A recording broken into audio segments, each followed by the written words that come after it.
and our old friend and general supporter, Dr. Li Wang, the head of UCD Confucius Center. My apologies for the delay because the equipment just suddenly didn't work. It worked well yesterday, but something wrong. So welcome to the 18th Confucius Chinese Student Forum. It's a nice pleasure to see so many old and new friends coming here. Today is a very special day, not just because we have so many friends with a distinguished academic background and distinguished guests, but also we have a good news to announce. Some of you may have already known this forum, although it's have already run for more than 3 years, but it's never get a formal name. But today, finally, we got our formal name, Confucius Chinese PhD Student Forum. Why this is good news? Now I'd like to invite Dr. Wang to give us a welcome address.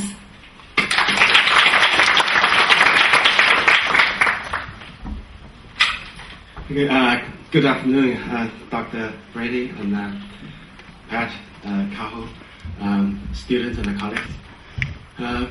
Welcome to this new name, but the forum, the long-lasting forum. As the honorary chairman of this forum, I should say a few words about the forum and where this forum from, and a few words about the history. So I know some of you probably just arrived this year to join UCD or join the university in Dublin. So really the forum was established like 3 years ago. The reason for the forum, the original idea for this forum, I joined UCD in 2006, but 2 years later, like end of 2008, I was shocked by one simple fact. In UCD, one supervisor, PhD supervisor, has 3 Chinese PhD students, but they don't know each other. So I thought that there's something wrong, right? If you come to UCD to join this university, but you don't even know the other fellow students, even with the one supervisor. And from time to time I heard, students, especially the PhD students, have such a willing, to talk to each other, to exchange some ideas. So that was originally, I discussed with a few PhD candidates from law school and from business school. A couple of them now today is here, like Kerjan and Yu Chanma and other people. We discussed. We think we should form a kind of forum. This forum really is kind of a platform for PhD students to exchange their ideas together, right? That's what simple kind of desire, and if you like, a simple kind of goal for that small idea to let people meet each other in UCD. So we start like first forum in early 2009. Then we gradually found out this forum become popular. It's not only to attract initially for the social sciences like law, business mainly. Then gradually different kind of background students joined us. So really through the last 3 years, this forum gradually become a kind of a multidiscipline and also cross-university forum. So really that means this forum, we have a lot of people paid attention, a lot of people work on it, especially the committee members. I have to say the nature of the forum is kind of run by students and for students, for PhD students. So this is kind of where this forum started, and gradually we established the reputation in the Dublin area. One more thing I would like to say is during the last 3 years, as long as I'm here, I would attend this. This is a once a month event. That means every Saturday of the last week of this month, now we have this forum. So it's during the summertime we stop, but we resume again, a new term. So that's the forum itself. Gradually, I myself become not only supporter of the forum, really lover. I'm proud of this forum. I have many different kind of titles, but the most important title for myself is this honorary chairman of this forum, because I learned a lot from you. Really, I don't think I would say much more than that because the delay at the beginning, but I should conclude my kind of introduction with our Confucius, our master's saying. Master once said, okay, if I walk along with two others, there must be one of them could serve as my teacher, right? In Chinese, 三人行必有我师, right? So I have been walking along with all of you for 3 years now. I have learned a lot from you. So thank you for your contribution to the forum. Welcome again. Thank you.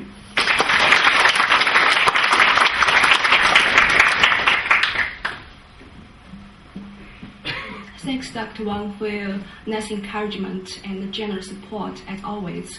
Because of the delay, I just shortcut my introduction as well. So I just want to talk the most important reason why our forum could develop so quickly. Myself, I have already served for this forum for more than 2 years, and I really witnessed the rapid development. So what's the main reason? Of course, Dr. Wang's support and the hard work of the committee members here. But I think the basic reason underlying the rapid development is the enlargement of a special group, that is the Chinese research students in Ireland, and that's all of you are here. Like an old Chinese saying, you cannot cook without rice. So our forum cannot run without the academic contribution to every Chinese research student here. Some of you are attracted by the high quality Ireland education, like the students in Smurfit School.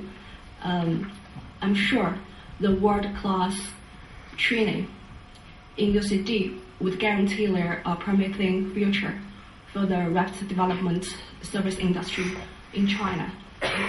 And some of you who graduate after graduating from the top university in China were enrolled in the top labs and research centers, contribute their intelligence and hard work to the local research and teaching. Like one of my friends, he is a UCD student in the Department of Electronics, was elected as the most popular teacher assistant by the Irish student here. So the Chinese student excellency and hard working is well recognized here.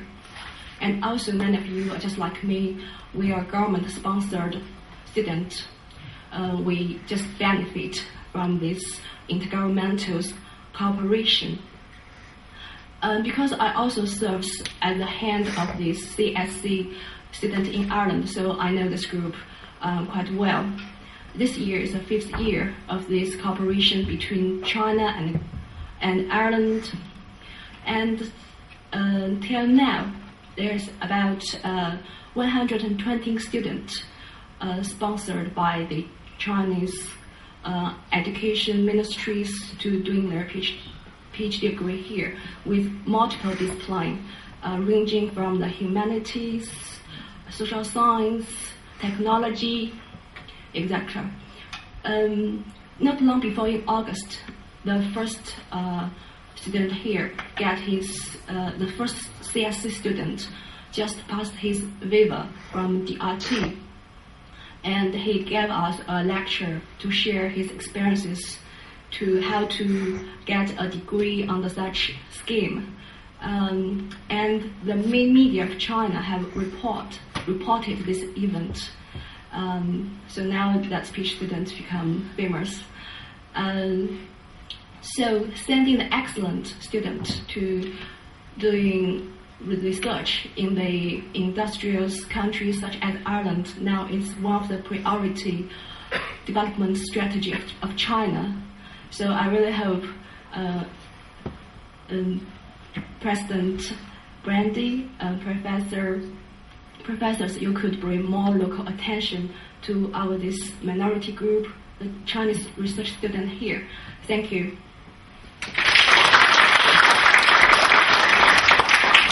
Now let's went to the main part of our forum today.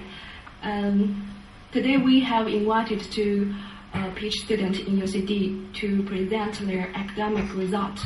Firstly, I'd like to invite Feng Juan Wang, PhD student of UCD School of Chemistry and Biochemical, right? Chemistry biology. Chemical biology, I'm sorry, I'm studying politics. So let's welcome Feng Juan.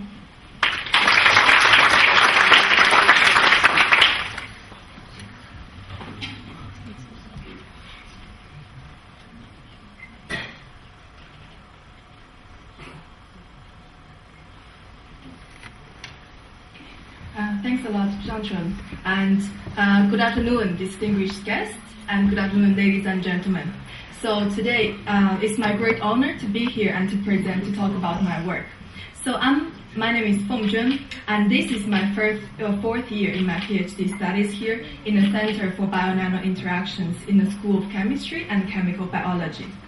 So in my presentation will be divided into two parts. In the first part, I would like to talk about what is nanoparticles and why they are so popular nowadays.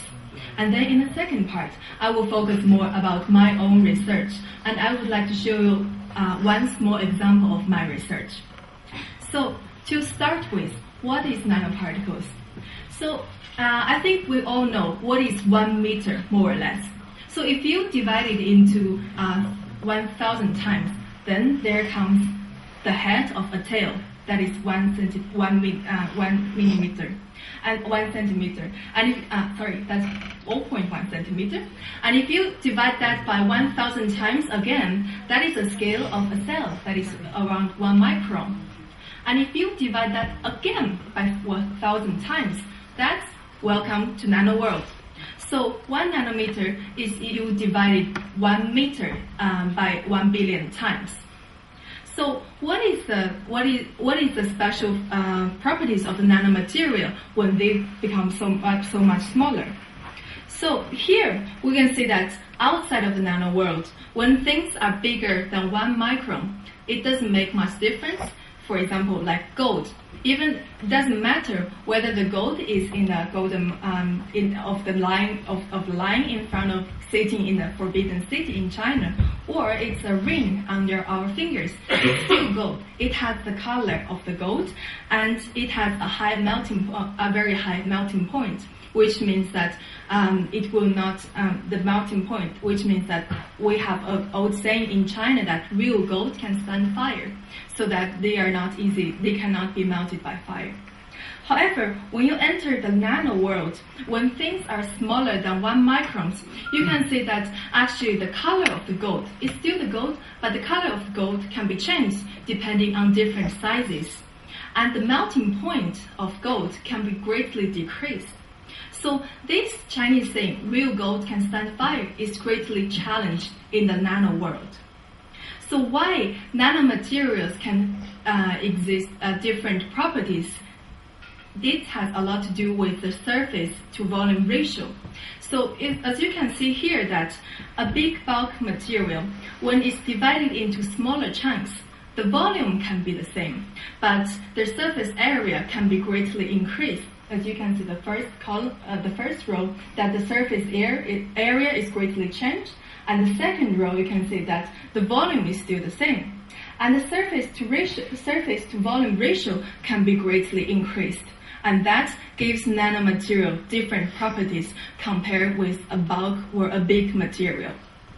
And those properties, it gives nanomaterials great application in different aspects. For example, nanomaterials can be used in electronic systems because of their higher conductivity that can make faster and smaller electronic stuff. And they can be used in cosmetics. Because they are smaller, so people believe that they can be easier for absorption. And they can be used in to build transportation for cars and planes to make them stronger. And also they can be used in energy production. So imagine to burn a bulk material that is really big, or to burn things that are smaller size. Which one is more efficient? Obviously, it's the smaller one, that is nanomaterial. And they can also be used in the sport facilities, so to make the sports facilities way much stronger and lighter as well. And some of them can be used in paint because they are smaller. They could stay on the surface for longer time. And some of the nanomaterials, they even have some antibacterial function that can make the paint easier to be used in hospitals for antibacterial reasons. And here, I would like to highlight on the application of nanomaterials in nanomedicine.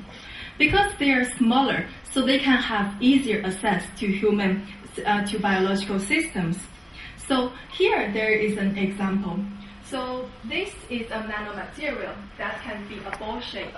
So inside the material, we can stuff them with the drugs that we want to deliver. And on the surface of this nanomaterial, we can tag some linkers. And these linkers, those will bring the nanoparticles with the drug inside specifically to the cancer cells. And when they reach the cancer cells, those nanoparticles, they will break inside the cancer cells only and to release the drug, so that the drug will destroy the cancer cells only, but not the healthy cells. So, because of the large application of nanomaterials and because of the great potential for nanomaterials in nanomedicine, however, our understanding of how the nanomaterial interact with human systems is not fully understood. And so that's the reason why in the Center for Bio-Nano Interactions here in UCD, we invest our time and we want to investigate the mechanism of how nanomaterial interact with biological systems. And one of them of great importance is the nanotoxicity. And nowadays, because of this large application of nanomaterials, there has been a lot of nanomaterials available in the market. However, we don't know how they interact with the human system. So we don't know the potential hazard of those materials for regulation and legislation. So in my research, I'm particularly interested in this nanomaterial, which is a 50 nanometer polystyrene, and we want to use it as a model to study the nanotoxicity in the cells. Okay, just one thing that polystyrene I want to explain is just a plastic thing, but when it's a material for plastic, and it can be smaller, and with a different surface modification, it could be toxic to cells. And here we use cells as a system to study how the toxicity. So in the cells, we can grow them on the medium, and in the medium there are a lot of proteins as food for the cells. So in my research in my third year of researches, I have found that with time goes by, and with the treatment of nanoparticles, there are some substances can be greatly increased in the cells, which are toxic to the cells. And it can damage mitochondria, which is the energy factory of the cell, and then that will bring to the decrease of the energy, and there will be some generation of enzymes that are toxic that can damage DNA, which is where we store the genetic information, and then the cells die by release of contents, by breaking down their membrane. And also we found their nanoparticles, they go to the lysosomes, which is an organelle that is similar to the stomach of our human body. And so in the legs, I'm going to show you the evidence of they arriving to lysosomes and break down lysosomes. So before that, I would like to refresh you with a story that is about the Trojan War of the Greek tales. So the Greeks want to invade the city of Troy, but after 10 years, they don't even manage to go in. So they come up with an idea that is to give a Trojan horse, which is a horse is a big and empty horse. And so the Greek soldiers leave the horse just in front of the city of Troy, and then they left. So the people in the Troy city, they bring the horse inside. And they did not know that actually the Greek soldiers, they hide themselves inside this horse. So when it starts, so the Greek soldiers, the dangerous Greek soldiers, they come out from this Trojan horse and then destroy the city of Troy. So how does this relate to nanoparticles?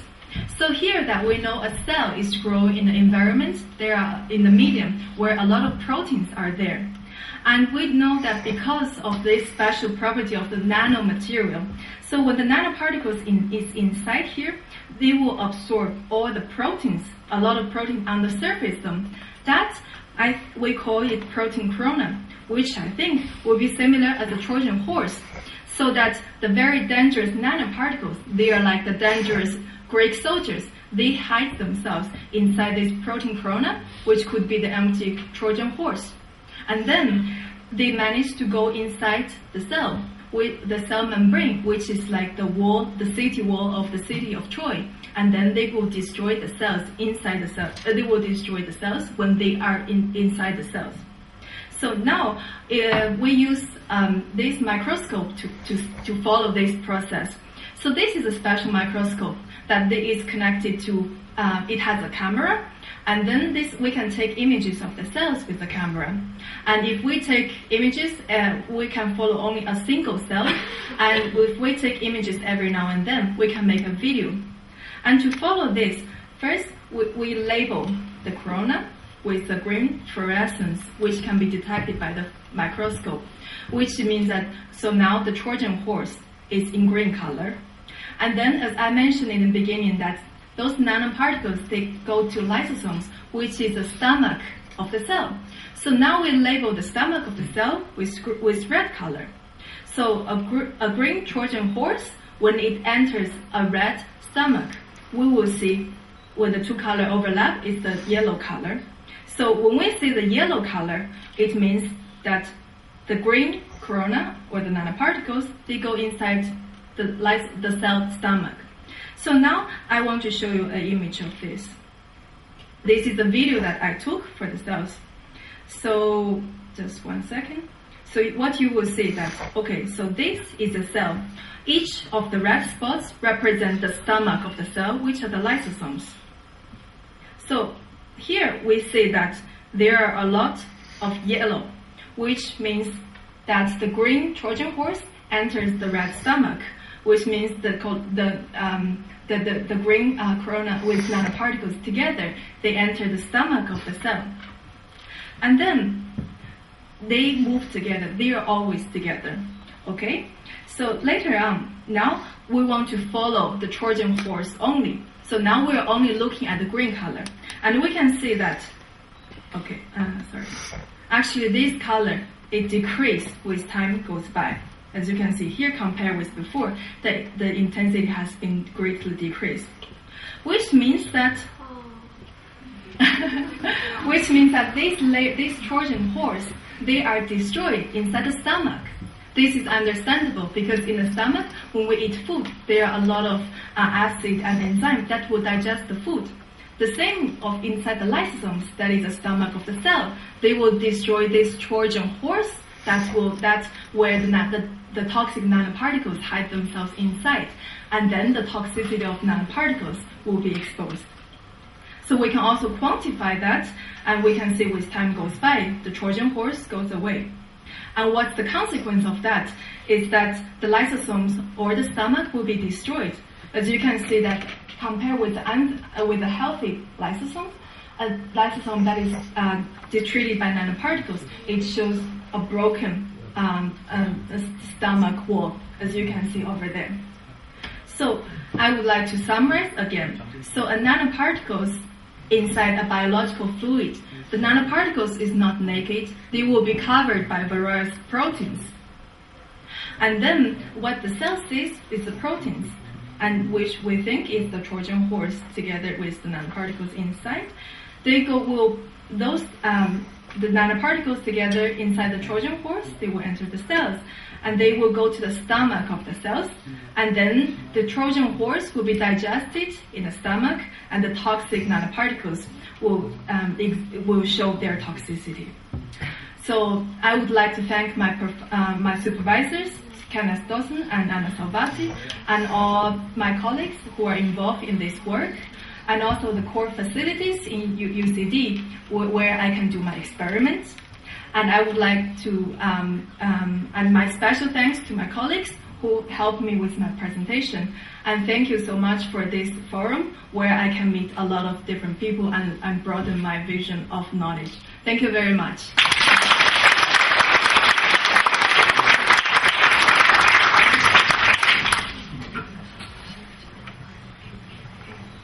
Thank you. Thanks, Fengjuan. Thank you for your wonderful lecture. Even for me, a student of social science, I could understand this. I'm sure it's quite front research. Now I'd like to invite President Brady to give us a little address. I'm really curious to know how you think about our forum and our Chinese research students. Welcome.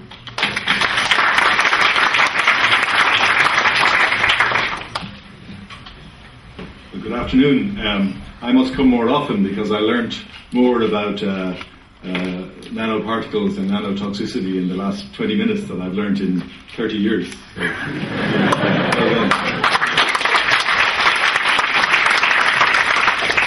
in fact, the next time I'm going to bring my staff with me. So I thought I appreciate that while... How many of you are PhD students in UCD? Just put up your hands. Good, so you really do. And just so I fully appreciate it, from Trinity? That's okay, we're good friends now. Yeah. DCU, DIT, and Maynooth. Is there anybody from Maynooth here? Yeah, good. So you really represent all of the universities. Well, I'm president of UCD, so I'm going to tell you a few words about UCD first. I'm going to be completely biased. I'll then say a few words about Ireland's relationship with China, and obviously within that UCD's relationships with China, but again realizing that the other universities are developing very significant links with China also. And then finally, a few words about what I would hope that you will all get from your PhDs, no matter what discipline and no matter what university. So first, just a few words about UCD, because I often appreciate that you can be a student in UCD, but not know that much about the history of the university. And if you are world experts in the history of UCD, you can just go to sleep for about 5 minutes. But I say it because I think the history of Ireland and China have many similarities. And within the history of Ireland, UCD has been a very important engine room for economic, for social, and for cultural development over the years. UCD was founded in 1854 by John Henry Newman, and it was originally established because at that time Ireland was under British rule, and Trinity at that time was a Anglican Protestant university, essentially associated with British rule. So at that time the Catholic Church in Ireland decided we need to give the Catholic middle class students an alternative to the Anglican Protestant tradition of Trinity College. So they invited John Henry Newman across from Oxford to establish this new university. Now, even though his the reason for him being called across was to establish a Catholic university, and that's what he established. He established the Catholic University of Ireland. If you read, so Newman delivered a series of addresses, a series of speeches to the people of Dublin over that period, and they now formed the first part of a very famous book called The Idea of a University, which many of you might have read, and it has been translated into Chinese. And the idea of university is still one of the most enduring texts on the value of a university, both to the individual and to society. And in fact, he talks very little about religion. So Newman appreciated that his job was to establish the Catholic University, but actually his book and his lectures were and are still some of the most sophisticated dissertations on the value of the university education to the individual and to society. So I'd urge you to read that. The university actually was very small, and Newman House, some of you will have seen on St. Stephen's Green. If you haven't, it's on the, if you know the National Concert Hall, just go around the corner and down St. Stephen, or Newman House is still there. Some very famous people were taught and indeed took part in debates in Newman House. One of the most famous was James Joyce, who was probably UCD's most famous graduate. Joyce was interesting. Joyce started off trying to study medicine. Now, I'm a doctor by training, but Joyce enrolled in medicine for about 5 days. I'm not sure if any of you read Joyce's work, but if you read Ulysses, it's very difficult, right? Now, can you imagine if he had stayed in medicine and had written a prescription for penicillin in the style that he wrote Ulysses, and then handed it into a pharmacist? You wouldn't want to be taking that medication, probably. So Joyce tried to, he studied medicine for about 5 days, and then decided that was the wrong thing for him. And of course, I think he made the right decision, because ultimately he produced some of the novels that completely transformed English literature. So I think he was a superb novelist. I don't think he would have been a very good doctor. Over the decades, then UCD, we talk about rankings, but actually, what do rankings not pick up? They don't actually pick up the role of a university in the development of society and the country. So perhaps UCD's most important achievements are the involvement and the leadership roles of UCD graduates, both in the War of Independence, particularly that period between 1916 and 1921, and Cathal, you can. I think at another time would be very good for Cathal, because the Cathal Brua family played a very important role during that period. But if you look at the history of that period, so many UCD graduates, students and graduates, played important roles in acquiring independence from England and in the establishment and the development of the Irish state, and ultimately in the establishment of Ireland as being an important player in the European Union, which it is now. So UCD, I suppose, is perhaps most famous for the number of prime ministers, the number of presidents of Ireland it has produced, the number of political leaders it has produced, the number of business leaders that it has produced, and probably even more than any of those, the number of famous writers, playwrights, poets, film directors, and film actors it has produced. And you know many of them. James Joyce I mentioned, but even in recent times, how many of you have read work of Roddy Doyle or seen the movie The Commitments? Have anyone seen The Commitments? If you haven't, one of the great Dublin movies is called The Commitments, and you can take it out in video, but that was based on a book by one of our great modern authors, Roddy Doyle. Riverdance, you know Riverdance? It's more famous in China than it is in Ireland, I think. So what many people don't know is that the music for Riverdance was written by Bill Whelan, and Bill Whelan is a UCD law graduate. An education in UCD can take you many different and strange paths. So in fact, next Friday, at a special event in O'Reilly Hall, we award every year the Foundation Day Medal to one of our most distinguished graduates, and Bill Whelan will receive that medal next Friday. So UCD is an important and obviously a world-famous research university in its own right, but it has particularly played a very important role in the formation and the graduation and the production of graduates who have played a really important role in the development of this country and establishing Ireland as a player in Europe. So what about our relationships with China?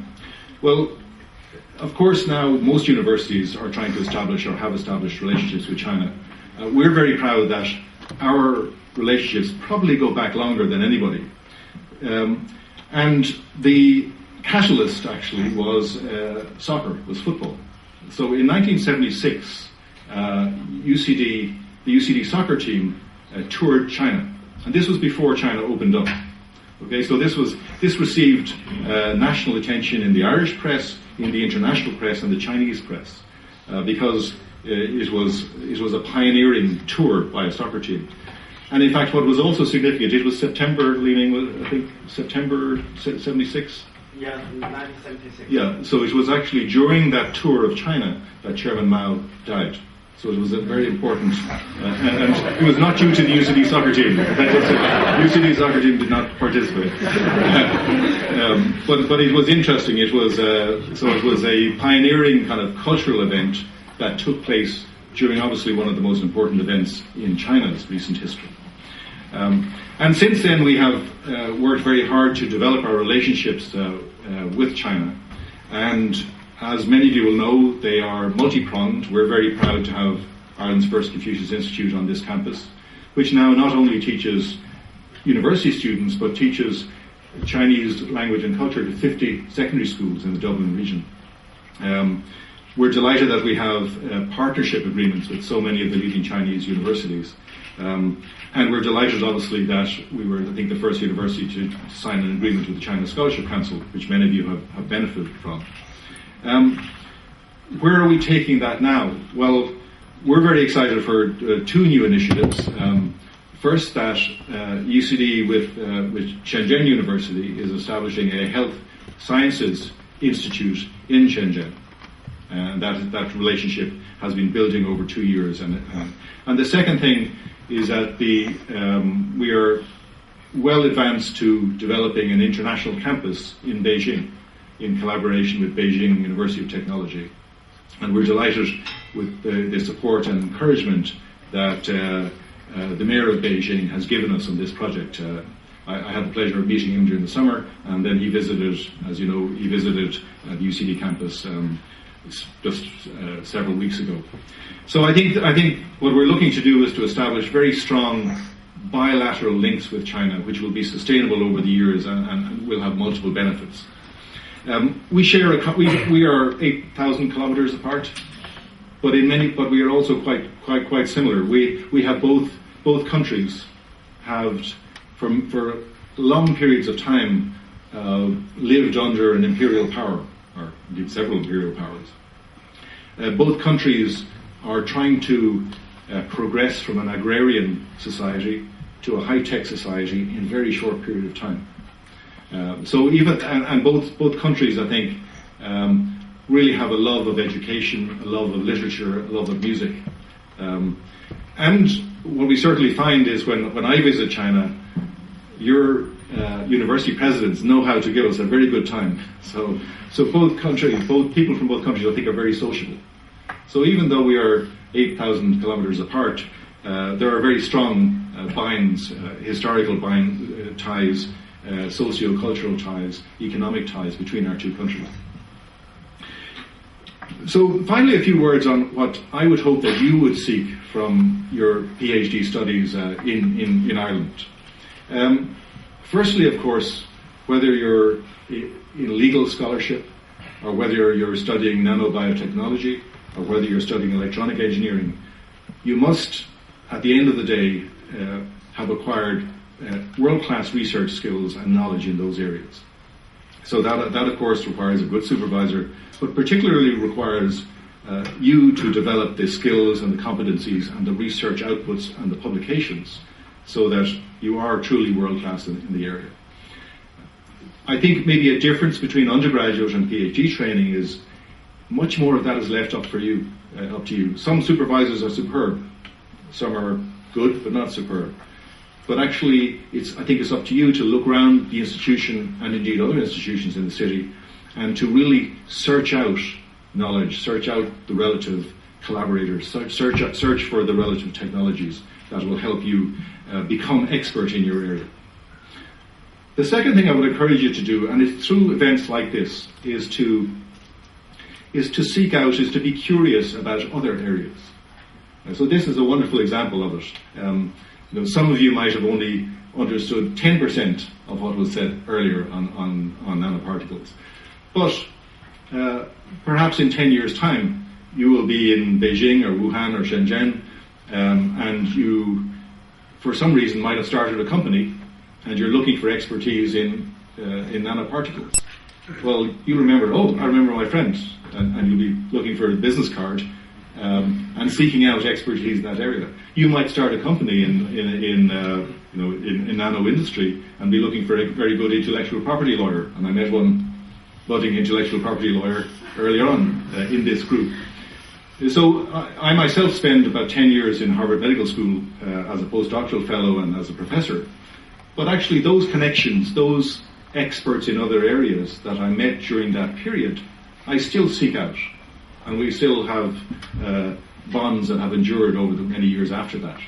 So while you may not appreciate it now, the friendships and the knowledge and the expertise that you become aware of in a group like this will provide you an invaluable network in 10 or 20 years to come. Finally, I would hope that you will use it as an opportunity not just to get to know Ireland, which is relatively small, but through UCD and Ireland, you have a lens through which you can start to understand Europe on the one hand. And again, you may start up a company, that wants to establish a European base, or you may be employed as a leader in a Chinese company, and your knowledge of Europe will be invaluable for that company. So Ireland, I think, is small, but it gives you a really interesting lens through which to view Europe. Secondly, as you know, we in Ireland pride ourselves because we look both east and west, and because there are 40 million Americans who describe themselves as Irish American. Again, Ireland is a very good place from which to view North America and to understand North America. So again, when you're on the campus here, you can attend events like this where you obviously get a Chinese flavour, but equally I'd encourage you to attend lectures on European studies or lectures on American studies through the Clinton Institute. Because again, what you hope to do is to graduate from UCD or one of the other universities with world-class expertise in your field, with a network of friends and expertise that will serve you over the years to come. But finally, but very importantly, with a truly global perspective. And that global perspective will make you very competitive and very special in the workplace. Finally, I would hope that once you graduate, that those of you, particularly who graduate from UCD, would remain part of the UCD family. So I would hope that you will take this type of forum, and perhaps, whether it's Facebook or some other social media, that when you return to China, that you will create the UCD alumni network in China. That will both be a support for Chinese students choosing where to study. Of course, I hope that you'll persuade them, be powerful advocates for your alma mater, for UCD or one of the other Irish universities.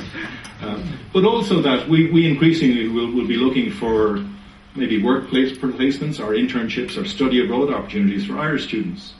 And again, I'd hope that you would, when you move back to China, that you would help us in establishing that type of a network. So those are the four things.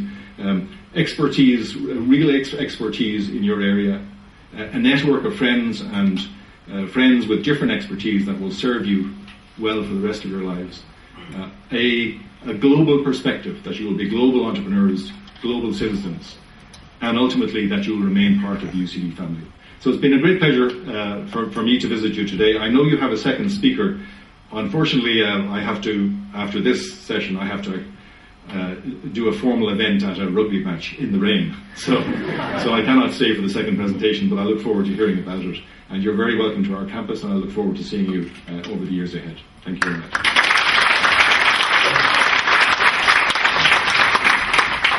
Any questions? I can do that. President would like to answer the questions, so will you take the chance to ask questions to President Brandy? Okay. Since we are all satisfied. Are confused. So before President, could you do me a favor to give this small talking to our first speaker? I will indeed. Yes, With pleasure. We really appreciate your contribution to our forum. Thank you very much. And because President said he will come back and bring his staff, so I really like to give it to you. Oh, to and me. you will come back. Thank you very much. Yes, since that's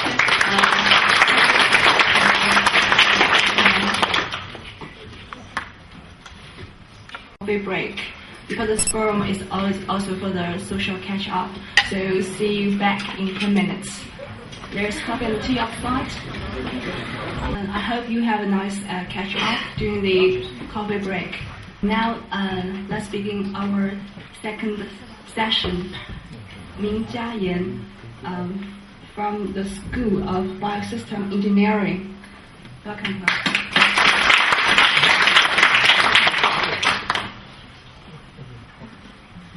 Thanks very much for John's introduction, and welcome back, everyone. So after the very exciting nanotechnology, we're going to go into the sustainable development and life cycle assessment. Can you hear me? Everybody? My name is Minja. I'm from School of Biosystem Engineering. First, I'd like to give myself a brief introduction, and then I would talk about sustainable development. And later, I would focus on the environmental aspect of the sustainability, and later goes into the LCA concept. So, my hometown is Changsha, and I went to Shanghai for my first degree in chemistry, and later in Beijing for my master's degree in ecology. And now I'm in my fourth year of PhD, and my research is the life cycle assessment of Irish milk production. If anybody else why is it so funny? I don't understand why it's funny, but if any of you wonder what does chemistry and ecology do with milk production, the answer is nothing. Besides my research, in my spare time, I also participate in a lot of events. The first one on the left, up. It was the women's mini marathon last year I participated in, and I think I really enjoyed it. The one on the right up was the time when I volunteered for the Eco-UNESCO. I really enjoyed the time working with them. And the last one on the bottom was the course I took with the Innovation Academy. I would strongly encourage everybody here who have interest in not only science but also business, entrepreneur, to take the course of Innovation Academy. They really give fantastic courses. And last but not least, I'm a big fan of the science gallery in city center. I really go there quite often. If you also go there, you will see me at least once or twice a month. So they really have very nice exhibitions for the fusion of arts and science, and really enjoy it. So, sustainable development. Throughout the world, we see lots of different pictures of our society. We see the prosperity of the urban development, but also we see a lot of poverty along the countryside. We see the social equality in society, but we also see the crisis. We can still find very nice, beautiful nature, but we still can see a lot of serious pollution around the world. But among all these chaotic signs, when you just step one step outside, just imagine that you're looking at the Earth from the outer space. Imagine that. We only have one Earth here, and the Earth from the outside of from the outer space is just a very small, lonely, fragile ball on its own. So everything, whatever happens on this planet, no matter what conflict, what progress we have at the moment, everything has to be constrained within the carrying capacity of the planet.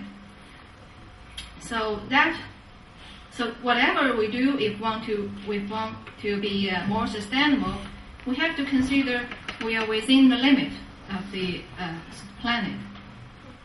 So the sustainable development has gone through a very long period of time. The first one, as it is often considered, was the publication of the Silent Spring, which documented the detrimental environmental impact of the pesticides on our environment, especially on birds.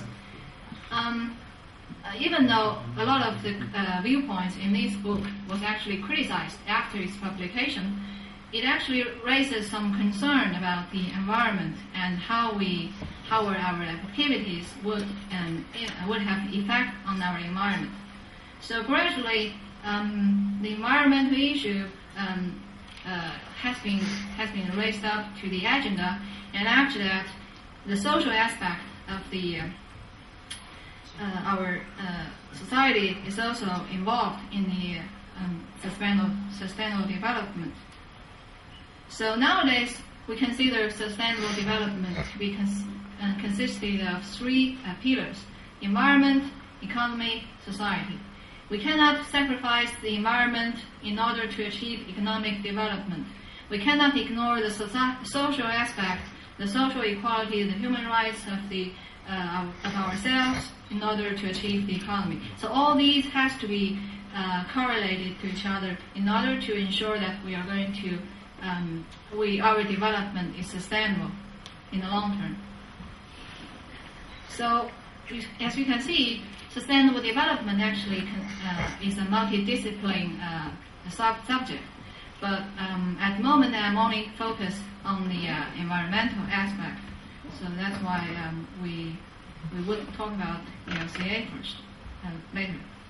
So when you consider the environmental sustainability, you always have to match the demand versus the supply, which means that if we consume resources, we have to make sure that the planet has the ability to provide the resources we need. And if we generate waste, we have to make sure that the environment is able to cope with all the impact from our waste. So before you try to match the demand with the supply, you have to figure out the way to quantify both of them. So that's where you have the life cycle assessment concept, which can help you to assess the environmental impact, even though it wasn't initially developed for sustainable assessment. So, what is LCA? You see a lot of abbreviations for LCA, but it has nothing to do with either Christian or aircraft or any other, like cancer, whatever. In fact, LCA is life cycle assessment, but it has nothing to do with the sports. What it has to do is all these popular slogans that you might have heard before nowadays, like carbon labeling, low carbon economy, and carbon footprinting, water footprinting. All these slogans actually have something to do with LCA. So what is it? LCA is an environmental assessment tool. It has been standardized by ISO standards. It addresses the environmental impact throughout product life cycle, from raw material acquisition through production, use, recycling, and finally disposal. And product here also includes services, so it's not only the product itself. So there's, as you can see, LCA has also gone through a long history. People used to be focused more on, let's say, a small part of the environment issue like packaging, resource, waste, and eventually they realized they have to put everything together to look at all the aspects of the environmental issue. And then that came up, people came up with the idea of multi-category assessment, including involve them into the LCA. So a very important aspect of LCA is that you normally what they do before for the environmental impact is that they only look at the local impact. So suppose that I'm making a factory here, whatever I emitted out of the factory would only impact for the local area. And then if I ship the product out of the factory to somewhere else, to another country, the consumers in that country wouldn't see the pollution in this area because it's far away from them. So normally they would think that out of sight, out of mind. So whenever that is not produced, not very closely involved, it's not my business.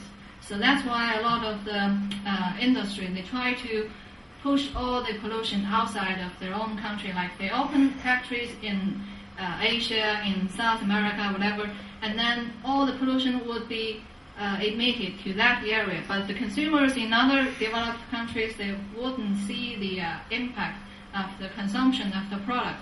So that's a very important aspect of the LCA concept. That is, you have to look into all the pollution emission during the life cycle of the product. So no matter where it is, it's still part of the life cycle, and eventually the consumer of the product has to be responsible for that. So just consider, let's say, a life cycle of a tin of milk powder produced in England and consumed in China. What is the life cycle of that powder look like? Well, it starts not really from England, it starts from here, for there. Why? Because you need to grow the soybean. Use is as a feedstock for the cows.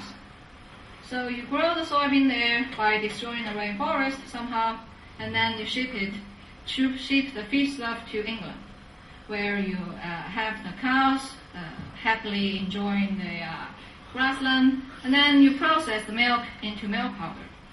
And then you ship it all the way from England to China, somewhere maybe in Shanghai, and then you pack the powder in some factory, you transport it into supermarket and eventually consumed by the baby, and then the package of the powder has to be recycled, hopefully.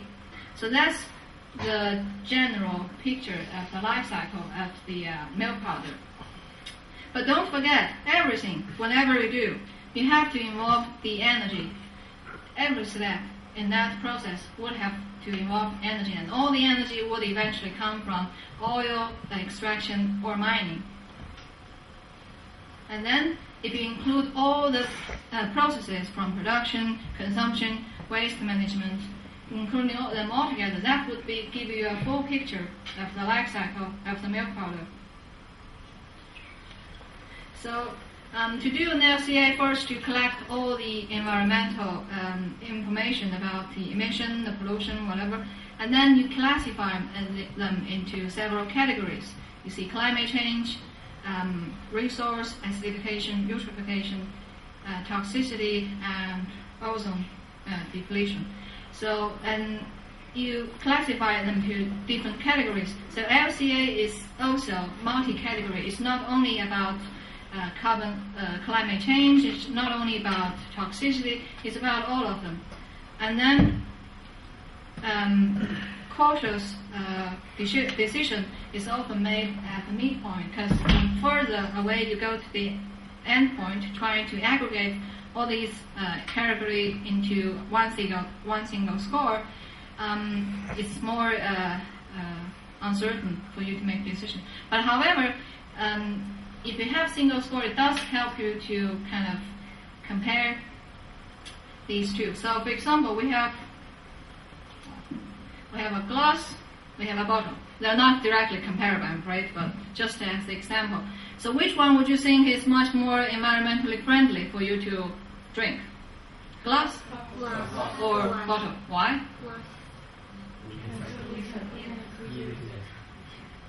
But this one is, if you just consider the energy or any material involved in producing one single bottle, is much smaller than this. So. But what if you just throw it away after? Because at least, also if you want to clean it next time, you need to use detergent. Everything has to be considered in it. So it's not that directly easy for you to derive easy comparison.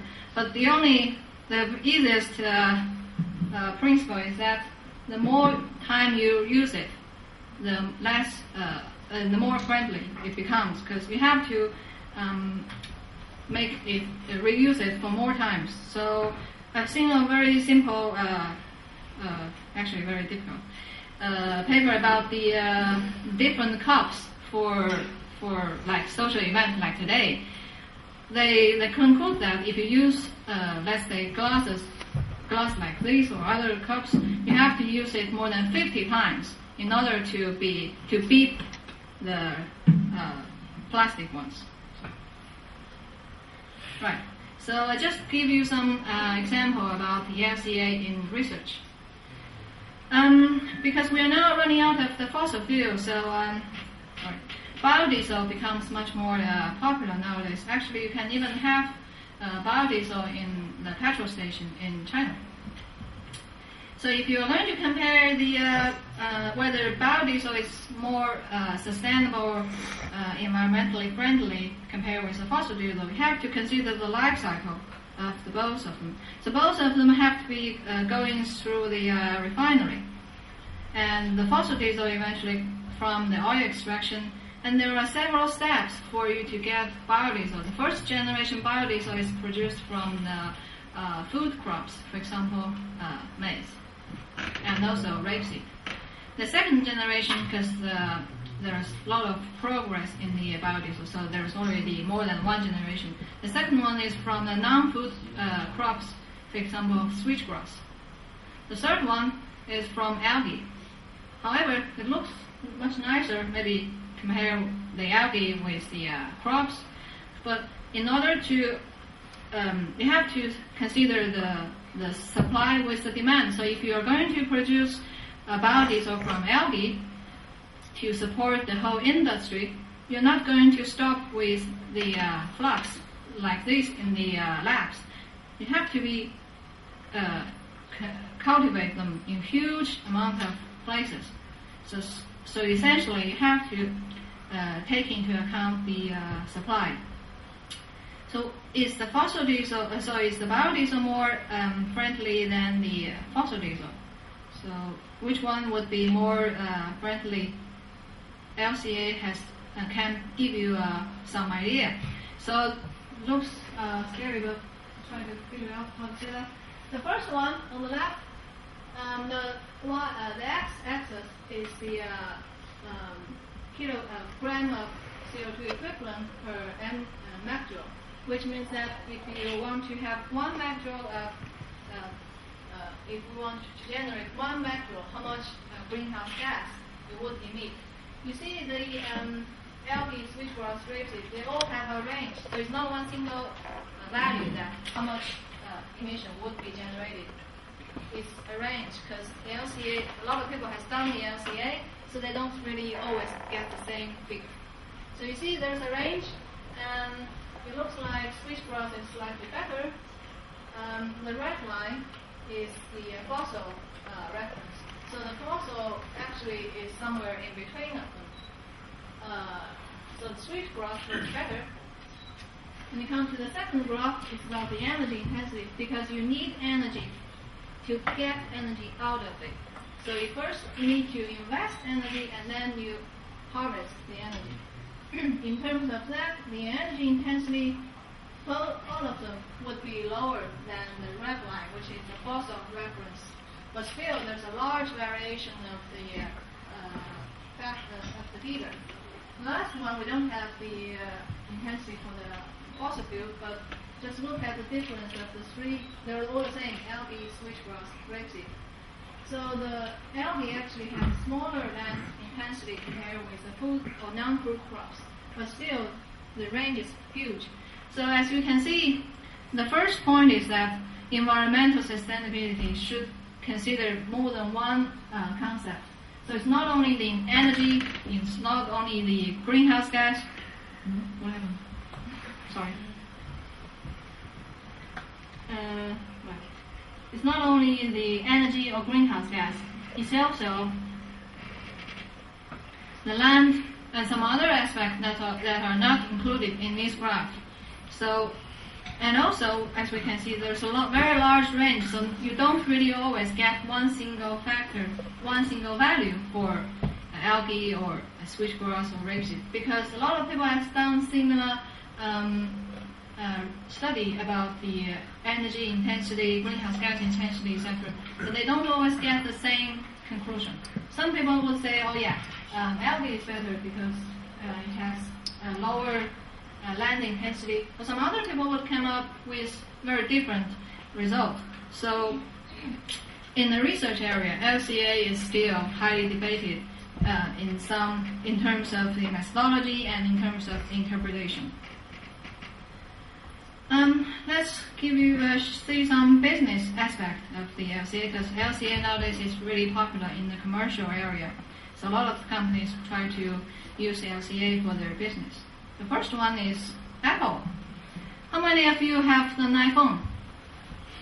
You should go to their website to see they have presented the environmental performance for all of their products. So, how much greenhouse gas? Yeah. How much greenhouse gas would be generated within the whole life of the phone? The answer is about 45 kilogram CO2 equivalent. It's more or less the same as some of the body weight of the girls here. So it's actually not really small. It's massive.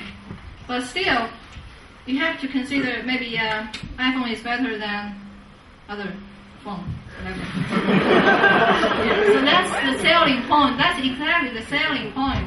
They try to present that, oh yeah, we have the profile of our environmental impact, so it's better for customer to choose our products. But how did they come up with the 45? I don't know. Right. The second example is Puma.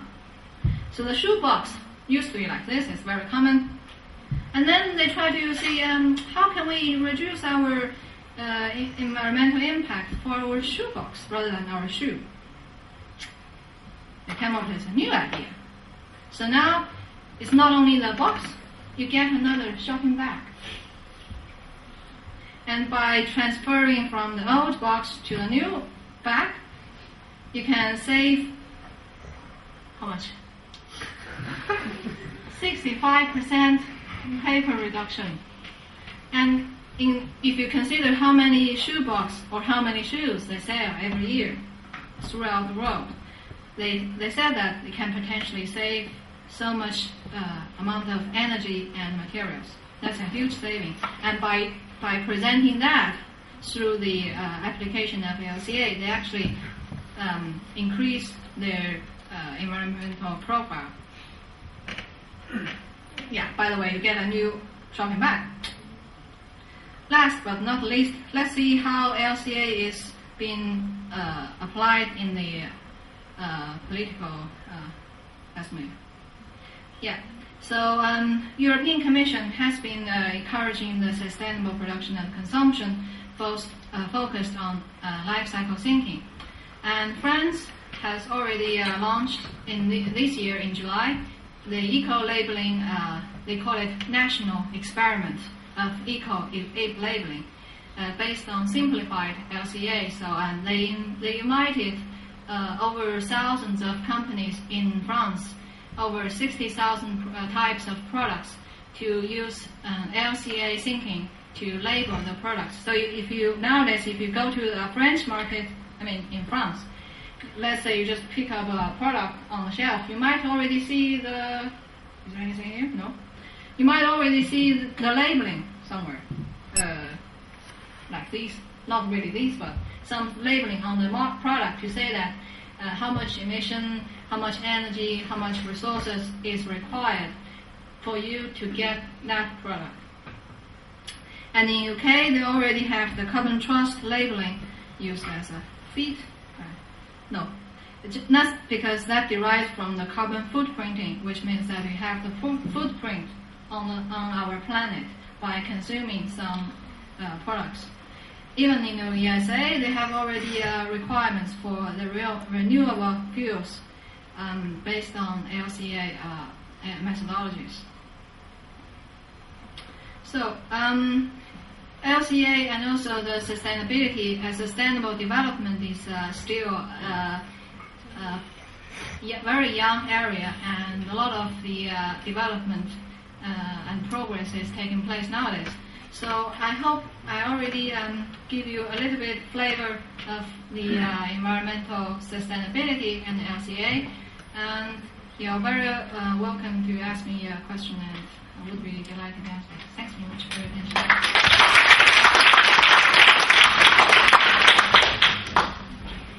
Thanks, Nija, for your for your presentation. Now we know how to build a friendly, environmental friendly world better. So for the time's sake, we'll take a 5 minutes question and answer session, and after that, I would like to ask Professor Cahill and Professor Walsh to give us an address on how you think about this forum and Chinese students. But now we personally take a 5 minutes question and answer session. So any questions?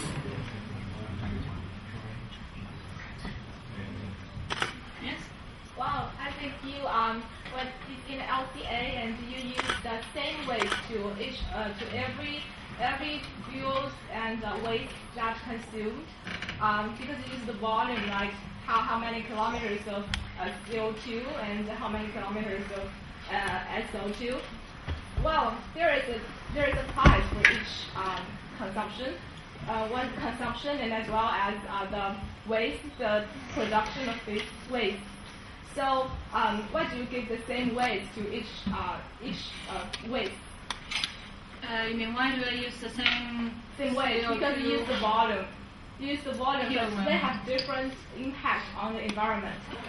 For example, the sulfur may have a greater, the worse impact on the environment than the carbon dioxide. Well, you use the volume of each. I'm not sure if I explained there it. There is. Yeah, this one maybe. Procedure. Yes, this one. Yeah, this is a very good point. I mean, actually, the greenhouse gases only belongs to the first category, which is climate change. So when you are comparing climate change, I mean, let's say you are comparing these two products to see how they perform in terms of climate change, you have to use the same unit, which is kilogram. Well, how can you use just one index? You can't. You can't use one index for the whole this life cycle. That's where you get, it's already blocked by the debate or sign here, is that what they call it single score. So, for example, when I'm trying to compare these two, I have these 6 categories. In each category, they have a score. And then maybe for one category, this is better. For the other category, this is worse. So when you try to make decisions, whether shall I use this or that, it's a bit kind of confusing because this is not always the best. So that's where the research should be focused on. So when you're doing research, you cannot just simply say, oh yeah, this is always better because it has better performance in climate change. But in fact, it might have very serious impact in resource. So you cannot ignore that. But for the decision maker, let's say the politician or the whatever consumer. If you go to the supermarket and compare these two products, and they have 5 or even more categories, and then the consumer would be very confused to make decisions. So in that area, it might be better to use single score to say that, oh yeah, this is generally better than this one. Yeah. So, but the carbon dioxide is just the CO2 equivalent, which means that you convert all the greenhouse gas into one unit. It's just the unit for the climate change. It's not for acidification. For acidification, you have sulfur dioxide equivalent. For eutrophication, you have nitrogen equivalent and phosphorus equivalent. For land use, you have meter square equivalent. Yeah. So they have different units for within the category to compare with each other. Well, there is a substitute solution because as now there are markets to pricing the CO2 and the sulfur. Yeah. Yes. So why don't we just use the price of it? Because we have some committees they make a decision of the total quantity of the product of this gas. Yeah. Maybe this gas waste. Mm-hmm. And then there's a market for each of these waste, and then you have the price. Yeah. And if you produce this product and you pay the price, Yeah. So we just compare the price of each product. And that's more about which one is more. Yeah, you can do that for economic research as well, but I'm focusing more on the environment, which is likely to another angle of the issue. So you can put a price, yes, to kind of use an incentive for people to make decisions. That's one of the benefits for the pricing product. But the one thing is that carbon dioxide have impact on climate change, but fossil dioxide doesn't. So they're not exactly in the same category. So if we're talking about sulfur dioxide, it actually has more impact on the acidification. So they are firstly in different category, even though they can, in fact, influence each other somehow. And the other thing is that the pricing is a good point to help you make a decision. But I would argue that how much money would you pay for damaging the rainforest?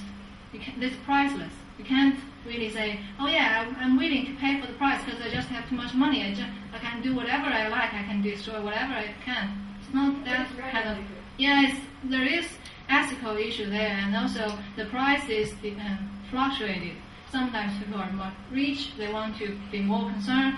When they're poor, they have to get the jobs first rather than worrying about anything else. So I would say economic aspect is slightly more kind of fluctuated rather than